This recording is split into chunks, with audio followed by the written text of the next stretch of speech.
bazwaki ye mwana na batelingi na Yesu azalaki mbeka ya lisakolo ya Bibilia bakangokela mapesa. Bonjour, bonjour les amis de la chaîne Sephora Light.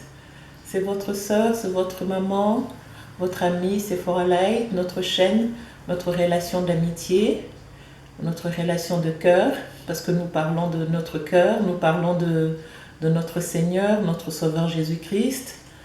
Voilà, je commence déjà par vous dire merci, vous tous qui êtes déjà abonnés, et pour les autres abonnés qui vont se joindre à nous, je vous salue au nom de Jésus-Christ. Je vous remercie, je remercie le Seigneur qui nous a encore permis de nous retrouver ce matin. Voilà, et ce matin, le Seigneur m'a mis à cœur. C'était un peu difficile, c'était un peu compliqué parce que j'avais plusieurs thèmes qui me venaient à cœur. Mais comme hier, on avait parlé de la repentance, hier, on a parlé de la repentance, et l'après-midi, on a parlé de la femme vertueuse.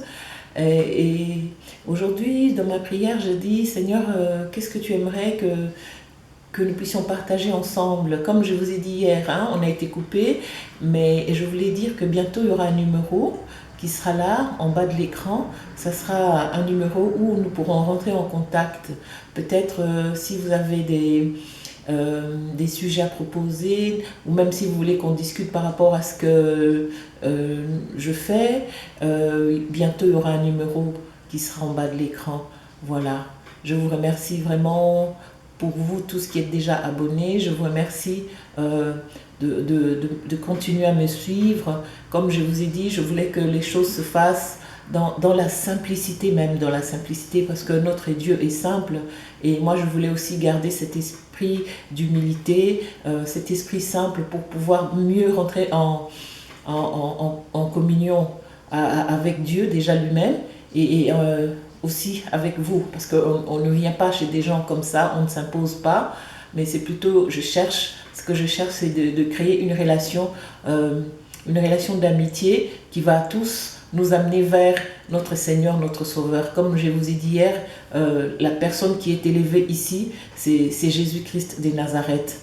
Voilà pourquoi ce matin, le Seigneur vraiment m'a mis à cœur de parler de quelque chose que nous aimons tous en tant qu'êtres humains. Nous aimons tous, et c'est quelque chose qui est aussi utile, mais c'est quelque chose, comme on dit, tout excès nuit. C'est comme on dit aussi, il n'y a pas que ça. Il n'y a pas que ça dans la vie. L'homme ne vivra pas que de pain, mais aussi de la parole de Dieu. Voilà. C'est pour cela que ce matin, je veux que nous partagions ensemble. Nous voulons parler de l'argent. Qu'est-ce que l'argent? Pourquoi est-ce que nous aimons beaucoup l'argent? Pourquoi est-ce que l'argent est en train de prendre une grande place dans nos vies? Voilà, ce matin, je voulais vraiment qu'on essaye de se laisser à l'écoute de soi-même, parce que comme j'avais dit déjà au début, c'est une relation de vérité, de sincérité par rapport à tout ce que nous allons commencer à faire sur cette chaîne.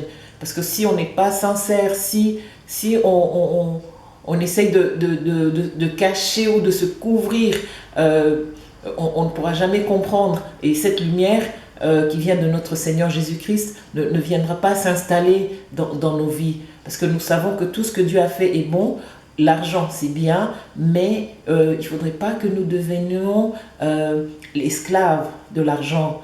Et pour nous, les enfants de Dieu, je parle vraiment pour nous, les enfants de Dieu, en tant que chrétienne, je dirais que l'argent a une grande importance, mais à chaque fois que nous sommes bénis, à chaque fois que le Seigneur nous donne de l'argent, ou même le courage ou la force de se réveiller comme ce matin, pour ceux qui travaillent, sont partis travailler, ceux qui sont dans les entreprises, ceux qui sont entrepreneurs, ceux qui sont des hommes d'affaires, ou soit ceux qui sont dans la politique, tous ceux qui sortent le matin pour aller travailler, devraient savoir, en tout cas au moins pour ceux qui sont chrétiens, de savoir que lorsque nous recevons notre salaire, lorsque nous avons de l'argent, lorsque le Seigneur nous a bénis, en tant qu'enfants de Dieu, nous devons savoir que nous devons donner à Dieu. Quand je parle à donner à Dieu, ça veut dire que cet enfant de Dieu qui a travaillé pendant tout un mois, dans sa prière, demanderait à Dieu, Seigneur, qu'est-ce que tu veux que je fasse avec cet argent? Avec cet argent, qu'est-ce que tu veux que je fasse? C'est Dieu qui nous donne une mission, c'est Dieu qui nous bénit et c'est Dieu qui doit aussi nous montrer qu'est-ce que nous devons faire avec notre argent. Voilà, l'argent c'est utile, on doit s'habiller, on doit payer son loyer, on doit payer ses factures et tout, mais il y a aussi une part.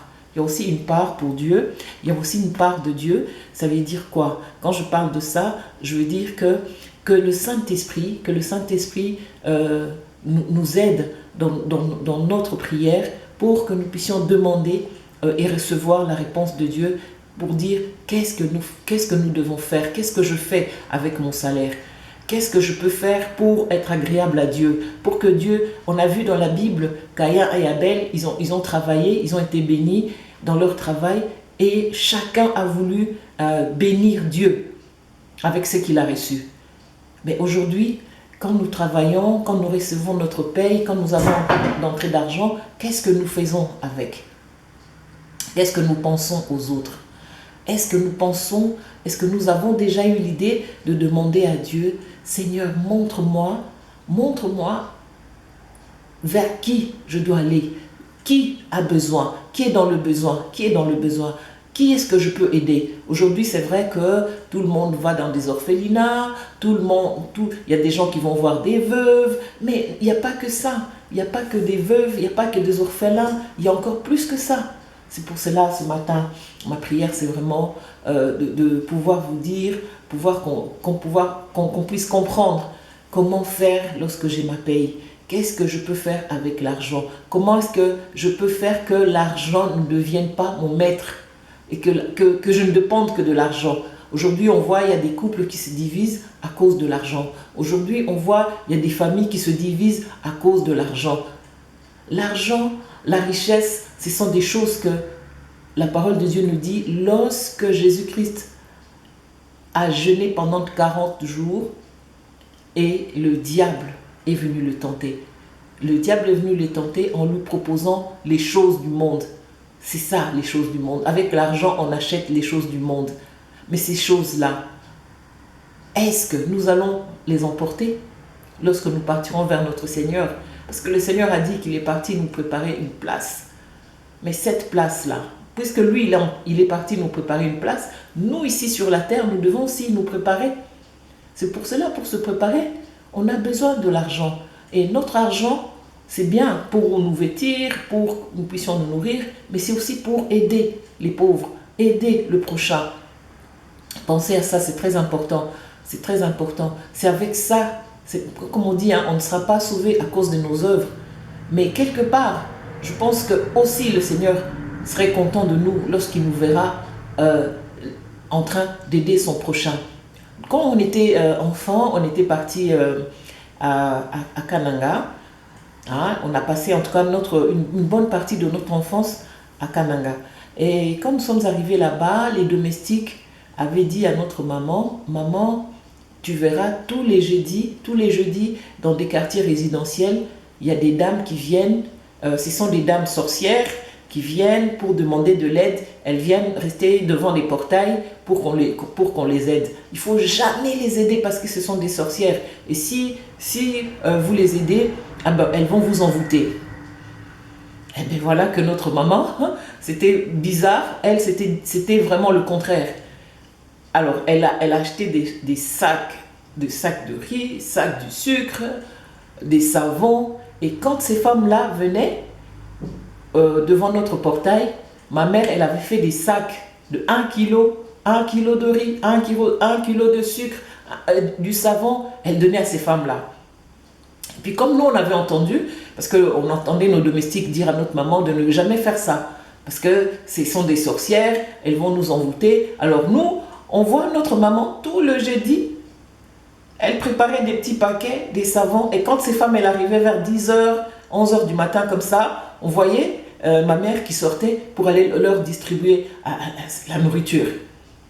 Et une fois, on a demandé, on dit, maman, mais t'as pas entendu que ces femmes, quand on leur donne à manger, elles vont nous envoûter? Et puis maman, elle a dit, non, elles vont pas vous envoûter, elles vont pas nous envoûter.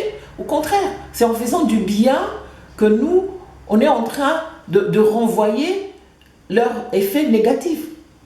Voilà comment on peut gagner le royaume des cieux. C'est en faisant du bien. Parce que Jésus-Christ est parti nous préparer une place, certes, oui, mais il nous regarde aussi, il nous observe. Qu'est-ce que nous faisons en tant qu'enfants de Dieu? Qu'est-ce que nous faisons comme instrument de Dieu? Nous devons regarder autour de nous. J'étais à Kinshasa, j'avais un domestique, c'était un vieux papa, je pense qu'elle avait passé 70 ans. Il ne venait que 2 fois dans la semaine. Mardi, il venait pour laver les habits, jeudi, il venait pour repasser. Il s'appelait Papa Albert. C'est un vieux monsieur, il est venu travailler chez moi. C'est ma vendeuse qui me l'avait amené. Et Papa Albert est venu travailler, il venait tout le mardi, jeudi. Et au bout d'un moment, il est revenu en me disant que là où il habitait, là où il habite, ils sont en train de vendre la maison, donc tout le monde doit déguerpir. Donc, Papa Albert, il avait juste un numéro de téléphone, c'était le numéro du propriétaire de la maison, là où lui il restait. Alors il m'a dit, voilà, j'ai juste ce numéro, et ce monsieur m'a donné son numéro, et c'est tout ce que j'ai de lui. Maintenant, moi, il me dit que tout le monde doit partir, parce qu'il y a déjà les gendarmes dans la maison, ils ont cerné la maison, donc plus personne ne peut rentrer. Maintenant, moi, j'appelle le monsieur, le propriétaire de la maison. Je lui ai posé la question. Je dis, j'ai avec moi ici Papa Albert. Maintenant, qu'est-ce qui se passe et tout. Mais le monsieur, il a carrément refusé de prendre Papa Albert. Lui-même, qui est de sa famille, me disait qu'il ne pouvait rien faire avec ce Papa Albert. Je me suis dit, mais qu'est-ce que je peux faire? Et j'ai entendu une voix qui est sortie de mon cœur. Héberge-le, prends-le avec toi. Je ne me suis même pas posé de questions. Tout ce que je savais de lui, il s'appelait Papa Albert. Il habitait chez cette famille-là, qui était sa famille. Et comme le monsieur, il a refusé de reprendre Papa Albert, et je lui ai fait une place dans ma maison. Là où j'étais en train de louer, j'avais 5 chambres. Et j'ai donné une chambre à Papa Albert. Je lui ai fait le lit, je lui ai mis du savon. J'ai dit, Papa Albert, maintenant tu vas rester là. Et pendant 4 ans, Papa Albert est resté avec moi. Même quand je rentrais en Europe, Papa Albert restait à la maison, avec la sentinelle. C'était un vieux monsieur, Papa Albert. Et il m'a raconté un peu son histoire. Papa Albert est venu de Mbandaka. Il est venu à Kinshasa à l'âge de 15 ans. Ce sont les Blancs qui l'ont amené à Kinshasa. Il a travaillé à Marsavco. Il a travaillé chez... En ce moment-là, c'était SEDEC. Papa Albert a travaillé là-bas. Et puis un jour, le Blanc est rentré en Europe. Et Papa Albert... il a fait comme tout le monde, il travaillait par-ci, par-là. Mais là, comme il était devenu un vieux monsieur, plus personne ne le faisait travailler. Donc Papa Albert s'est retrouvé sans rien. C'est ainsi qu'il est venu travailler et il est resté chez moi. Papa Albert, pendant 4 ans, je l'ai hébergé. En tout cas, même quand je rentrais en Europe, Papa Albert avait à manger. Papa Albert, tout le monde me... Enfin, la plupart des gens me disaient, qui est ce vieux? Qui est ce vieux? Tu ne le connais pas, tu ne connais pas son état d'âme, tu ne sais pas d'où il vient, qui il est. J'ai dit, c'est Papa Albert. Pour moi, c'était mon papa, c'était Papa Albert. Et il habitait avec moi, on partageait la nourriture ensemble. Papa Albert, un jour, je lui ai fait la surprise. Je lui ai pris en voiture, on est parti se promener. Je l'ai amené voir Marsavco, voir...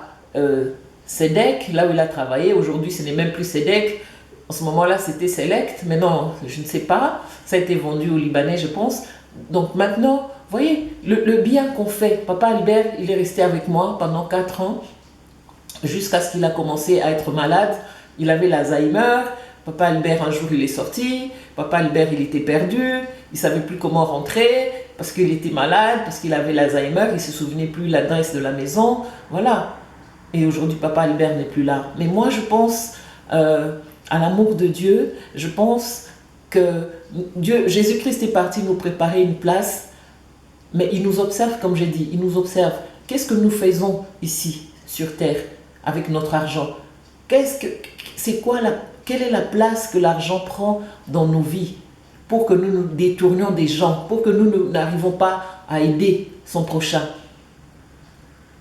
Sachez que pour aller retrouver notre Seigneur, pour aller retrouver cette place un jour, il faudrait que nous le méritions aussi.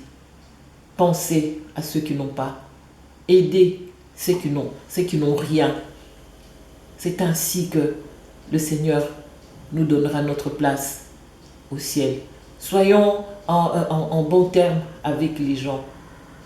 N'ayez pas peur d'aider ceux qui n'ont pas. Il ne faut pas penser que si je donne, il va m'ensorceler. Si je donne, il va bloquer mes chances. Ça c'est de l'imagination. Si vous êtes un enfant de Dieu, rempli du Saint-Esprit, on ne vous fera rien. Et rien ne vous arrivera. Au contraire, c'est le bien.